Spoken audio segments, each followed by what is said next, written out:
So, in Black Ops 6, in order to get your hands on Dark Spine and Dark Matter, you need a lot of weapons to have gold and diamond camos. So if we go to the weapons, those weapons include your secondaries. I've got overkill in this class, so I can put a secondary in the primary slot. And your secondaries in this game are either pistols or launchers. And in order to get the military camo on the pistols, you need to get headshot kills. Now these can be very, very difficult when you are running a pistol. But in this video, we're going to be going through how to get headshots with pistols very, very easy. And I say easy, it depends on your personal playstyle. There are two different ways to do it.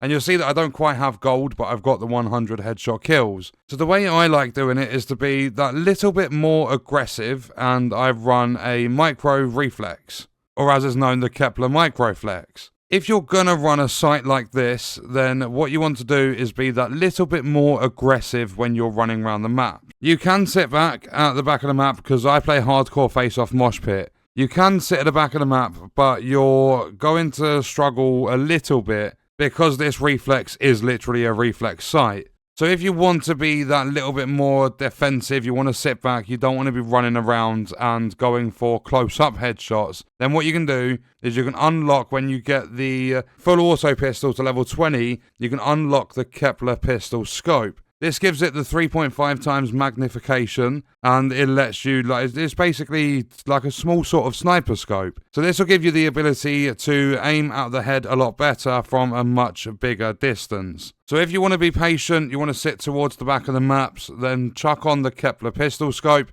However, for all of my 100 headshots, I have kept on the microflex, and I've just been running around a little bit more. Every now and then sitting back, but it's much more efficient when you're running around. And the other attachments I've got are the suppressor, the long barrel to get the damage range on it, fast mag, and quick draw grip. So you'll see at the bottom right, I've got a little bit more firepower, a little bit more handling. However, my mag size is only 8 rounds. So if we jump into face-off mosh pit, if we go to the quick play, we filter it, we go to hardcore, and we jump in, you can do, you can use the pistol on any map. It's just going to be that little bit, I would actually say it's a little bit easier on Warhead than what it is on Stakeout. Because Stakeout seems to be everyone's camo map. So you're going to have loads of people running around with pistols, some running around with melee weapons, some basically shooting launchers from kitchen to kitchen. Whereas on Warhead, you've got a lot more open space. You can kind of find somewhere to sit, or you can run around, and you've just got a bigger area. And what you want to do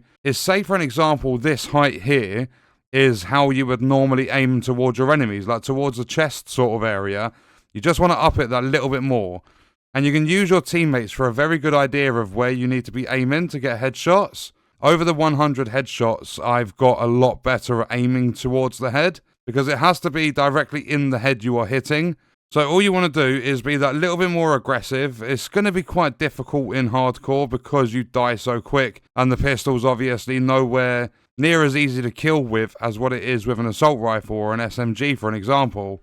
And what I recommend is you get very, very comfortable with the sensitivity you're running. So if, for an example, you normally play on 7 or 8, with this, lower it down a little bit, just so that it's that tiny bit easier to scope onto the head.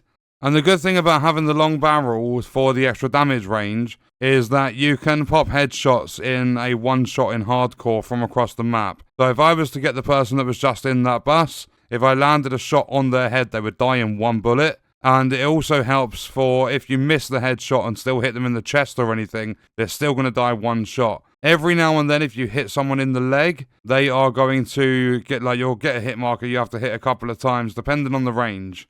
So even though I gave you the absolute worst in-game demonstration, that's exactly how I've got my headshot kills, and it hasn't taken me too long, and I'm really, really bad at aiming for the head. So again, if you're using a reflex sight, then try and be a little bit more aggressive. You don't want to be too aggressive, but if you can get your hands on that actual Kepler scope, then you can definitely sit back a lot more, and it's going to be way easier to land your headshots with that scope. Using that scope's going to give you the ability to be so much more patient. But yeah, to get Red Tiger, it's going to take 100 headshot kills, and then you can move on to the things. The special's really annoying with this one as well. You need to switch weapons and get killed shortly after. And granted, it's only 15, but it can be a little bit frustrating every now and then, especially playing hardcore. But hardcore face-off mosh pit, whack on a reflex, get the suppressor on the long barrel and stuff going. Use your teammates to your advantage so that you can get a rough sort of guide as to where you need to aim to hit the enemies in the head. But that is my tips to get headshots with the pistols in Black Ops 6, and what we are going to do is leave that video there. Let me know your thoughts and stuff about this game in the comments, and I'll see you guys in the next one. I hope you enjoyed it. I hope it helped you out. Thank you for watching.